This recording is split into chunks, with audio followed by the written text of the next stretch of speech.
Adik-adik hebat, selamat datang kembali di unit ID Sahabat Belajar Murid SD. Ya, kali ini kita akan belajar soal LCC SD 2023 bagian 10 IPA tentang penyesuaian diri makhluk hidup terhadap lingkungannya. Adik-adik, di sini kakak menyajikan sebuah tabel di mana kita akan belajar tentang penyesuaian diri makhluk hidup terhadap lingkungannya yang dilakukan oleh hewan dan tumbuhan. Hewan menyesuaikan diri terhadap lingkungannya itu ada dua tujuan. Yang pertama untuk memperoleh makanan dan yang kedua untuk melindungi diri dari musuhnya. Sedangkan tumbuhan melakukan penyesuaian diri terhadap lingkungannya dengan dua tujuan, yaitu untuk melindungi diri dari musuhnya dan untuk kelangsungan hidupnya. Ayo kita mulai belajar adik-adik. Nomor 1, cecak melindungi diri dari terkaman kucing dengan cara A. Mengubah warna tubuhnya, B. Mengeluarkan bau menyengat, C. Mengeluarkan cairan tinta, D. Memutus ekornya. Jawabannya, ya, cecak melindungi diri dari terkaman kucing dengan cara memutuskan ekornya. Cecak dan kadal memutuskan ekornya jika diserang oleh musuh. Tindakan hewan memutus bagian tubuhnya disebut dengan autotomi. Hal ini dilakukan untuk mengelabui musuhnya. Bagian ekor yang putus dapat bergerak-gerak sehingga mengalihkan perhatian musuhnya. Saat itulah kadal atau cecak akan melarikan diri. Ekor yang telah putus pada hewan-hewan itu dapat tumbuh kembali adik-adik. Sekarang nomor 2, bentuk paruh burung pada gambar di samping sesuai untuk jenis makanan berupa A. Biji-bijian, B. Daging, C. Cairan madu, D. Serangga. Menurut adik-adik itu gambar bentuk paruh burung apa ya? Iya, itu adalah paruh burung elang. Ya, jawabannya paruh burung elang sesuai untuk jenis makanan berupa daging. Adik-adik bisa melihat gambar yang sudah kakak sajikan. Ada burung pipit pemakan biji, burung elang pemakan daging, bebek mencari makan di tempat becek, kemudian burung pelatuk pemakan serangga, dan burung pelikan pemakan ikan, serta burung kolibri pengisap madu. Akan kakak jelaskan satu persatunya. Ya, setiap jenis burung makanannya berbeda-beda. Ada yang berupa cairan madu atau nektar, biji-bijian atau daging. Oleh karena itu, bentuk paruh burung setiap jenis burung itu berbeda-beda. Yang pertama yang kakak sajikan tadi, burung pipit itu mempunyai paruh pendek dan kuat, sesuai untuk memakan jenis biji-bijian. Paruh burung pipit ini fungsinya untuk menghancurkan biji tersebut. Yang kedua, burung elang. Burung elang mempunyai paruh kuat, tajam, dan melengkung bagian ujungnya, sesuai untuk mencabik mangsanya. Ketiga, bebek mempunyai paruh yang berbentuk seperti sudu, sesuai untuk mencari makanan di tempat becek, berlumpur, atau di air. 4. Burung pelatuk mempunyai paruh yang panjang, kuat, dan runcing. Paruh burung pelatuk ini untuk mencari serangga yang bersembunyi di kulit pohon, di dalam lubang pohon, atau pada batang pohon yang lapuk. 5. Burung kolibri mempunyai paruh berbentuk panjang dan runcing. Bentuk paruh ini memudahkan burung kolibri mengisap nektar. Yang keenam, burung pelikan mempunyai paruh berkantong. Paruh itu memudahkan burung pelikan menangkap ikan di dalam air. Nomor 3, bebek mempunyai jari kaki berselaput. Berarti bebek A. Pandai berlari, B. Pandai berenang, C. Suka memanjat, D. Suka bertengger. Jawabannya, iya, bebek mempunyai jari kaki berselaput, berarti bebek pandai berenang. Adik-adik bisa melihat bentuk-bentuk kaki ya. Ada kaki kakak tua untuk memanjat dan memegang makanan, kaki ayam untuk mengais makanan, kaki elang untuk mencengkera mangsa, kaki burung pipit untuk bertengger, kaki itik untuk berenang di air, dan kaki pelatuk untuk memanjat. Selanjutnya nomor 4. Bunglon menghindari musuhnya dengan cara A. Mengubah warna kulitnya, B. Mengeluarkan bau busuk, C. Memutuskan ekornya, D. Mengeluarkan cairan tinta.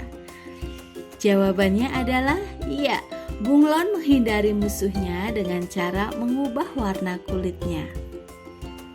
Setiap jenis hewan selalu berusaha melindungi diri dari serangan musuhnya. Hampir semua jenis hewan memiliki bagian tubuh untuk melindungi diri. Selain itu, ada sebagian hewan melindungi diri dengan tingkah laku. Kalau bunglon dapat mengubah warna kulit sesuai dengan lingkungannya. Misalnya, di daun yang berwarna hijau, bunglon akan berubah berwarna hijau. Ketika bunglon berada di batang pohon berwarna coklat, maka bunglon akan merubah menjadi coklat. Tindakan hewan mengubah warna kulitnya saat melindungi diri dari musuhnya disebut dengan mimikri. Nomor 5. Hewan yang mempunyai jenis mulut sama dengan belalang, yaitu A. Nyamuk, B. Jangkrik, C. Kupu-kupu, D. Lalat. Jawaban yang benar iya, hewan yang mempunyai jenis mulut sama dengan belalang yaitu jangkrik. Tipe mulutnya adalah penggigit dan pengunyah.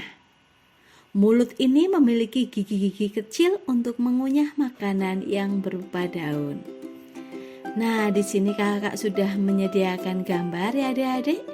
Nah, akan kakak jelaskan bahwa serangga mempunyai cara khusus untuk memperoleh makanan. Misalnya, mulut kupu-kupu mempunyai alat pengisap. Oleh karena itu, mulutnya dinamakan mulut pengisap. Kupu-kupu menggunakan mulut ini untuk mengisap sari madu atau nektar pada bunga. Bentuk alat pengisap itu menyerupai belalai yang dapat digulung dan dijulurkan. Kedua nyamuk mempunyai bentuk mulut penusuk dan pengisap. Mulut nyamuk dapat mengisap makanan berupa darah manusia atau hewan. Mulut nyamuk berbentuk tabung panjang dan tajam, runcing.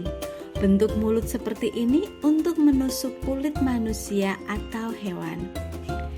Yang ketiga, jangkrik mempunyai bentuk mulut penggigit dan pengunyah. Mulut ini mempunyai gigi-gigi kecil untuk mengunyah makanan yang berupa daun. Jadi yang soal tadi, mulut belalang sama dengan mulut apa? Mulut jangkrik, yaitu bentuk mulut penggigit dan pengunyah. Nomor selanjutnya, hewan serangga selanjutnya adalah lalat. Lalat mempunyai alat penyerap pada mulutnya. Alat penyerap ini mirip spons atau gabus. Alat ini untuk menyerap makanan terutama yang berupa cairan.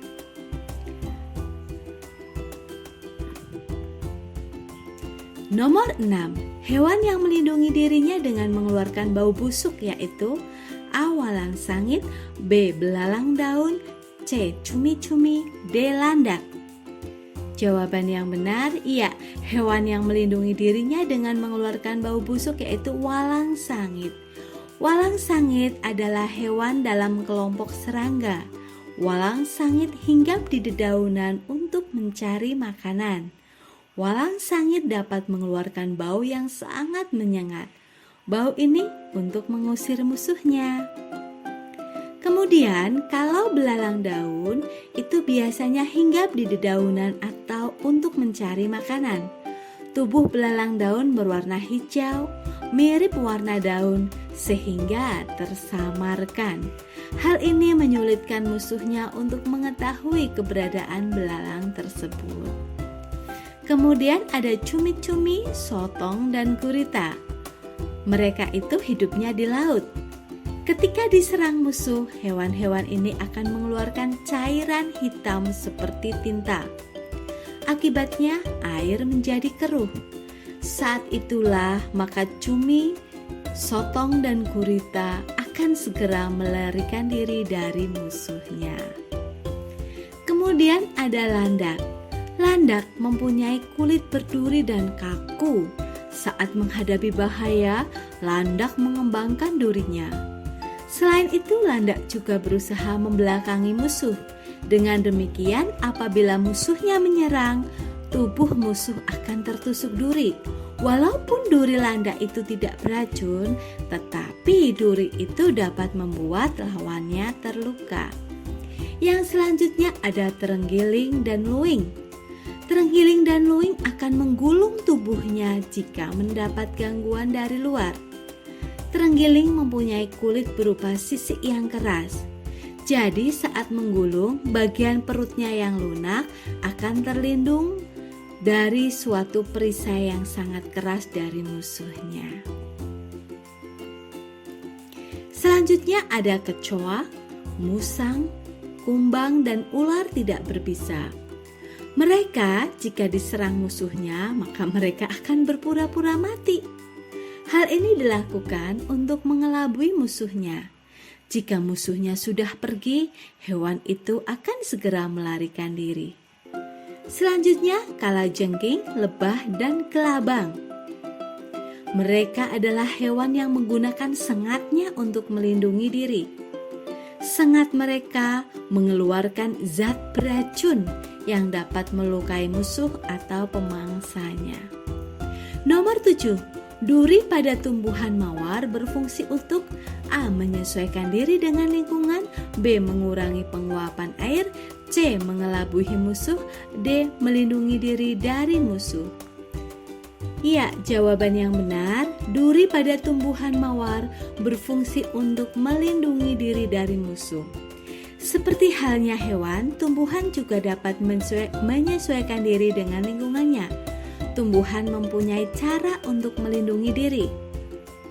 Ada tanaman salak, bunga mawar, dan putri malu yang mempunyai duri. Duri ini melindungi diri dari musuhnya. Duri tersebut dapat melukai hewan yang mencoba memangsanya. 8. Buah nangka muda melindungi diri dari gangguan dengan cara A. Mengeluarkan getah, B. Mempunyai duri beracun, C. Menghasilkan gas beracun, D. Menimbulkan bau tidak enak. Jawaban yang benar iya, pohon nangka itu akan mengeluarkan getah. Jadi, pohon nangka, pohon karet, dan bunga kamboja adalah jenis tumbuhan yang mampu mengeluarkan getah. Getah dapat menempel ke tubuh hewan yang mengganggunya. Getah yang menempel menyebabkan hewan sulit bergerak. Dengan demikian, tumbuhan tersebut terhindar dari gangguan hewan. Nomor 9. Bambu melindungi dirinya menggunakan A. Duri, B. Daun beracun, C. Getah, D. Rambut halus. Jawaban yang benar, iya, bambu memiliki rambut-rambut halus. Rambut-rambut halus itu dapat menyebabkan gatal-gatal di kulit. Nomor 11. Bentuk daun teratai yang lebar dan tipis berguna untuk A. Memudahkan terjadinya penguapan, B. Menjaga keseimbangan, C. Menghindari kekeringan, D. Mengapung di air. Iya, jadi bentuk daun teratai yang lebar dan tipis berguna untuk memudahkan terjadinya penguapan. Ayo kita simak adik-adik. Teratai, eceng gondok, dan kangkung adalah jenis tumbuhan yang hidup di air. Tumbuhan ini menyesuaikan diri dengan lingkungannya dengan cara yang berbeda-beda. Kalau teratai, akarnya itu berada di dasar perairan dan batangnya berada di dalam air. Kemudian daun teratai akan menyembul di permukaan. Daun tumbuhan teratai lebar dan tipis. Bentuk daunnya yang seperti ini dapat memudahkan terjadinya penguapan. Kemudian tumbuhan eceng gondok, akarnya tidak menancap di dasar perairan.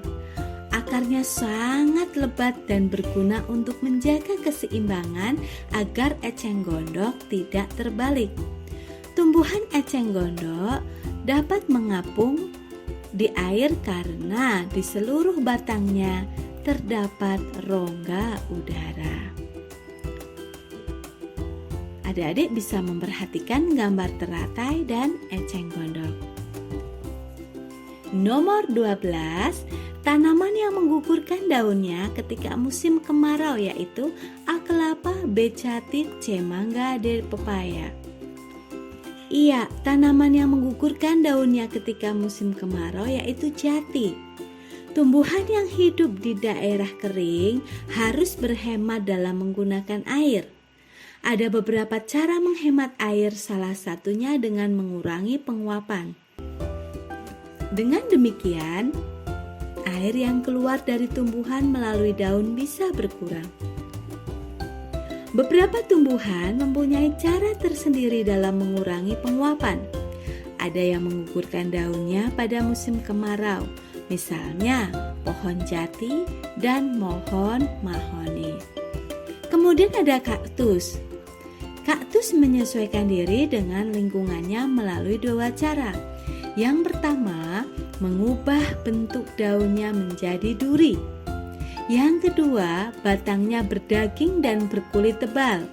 Batang yang seperti ini untuk menyimpan air. Dengan demikian, kaktus dapat mengurangi penguapan dan tidak kekeringan. Pada saat musim hujan, kaktus menyerap air sebanyak-banyaknya. Air tersebut disimpan di dalam batang. Nah, cadangan air ini digunakan ketika musim kering tiba. Adik-adik, terima kasih sudah belajar bersama Yunin ID, sahabat belajar murid SD. Adik-adik dapat menyimak yang berbentuk tulisan yaitu di website yunin.id. Terima kasih adik-adik sudah belajar, semangat belajar agar adik-adik lolos dalam lomba cerdas cermat ya. Sukses selalu adik-adik. See you.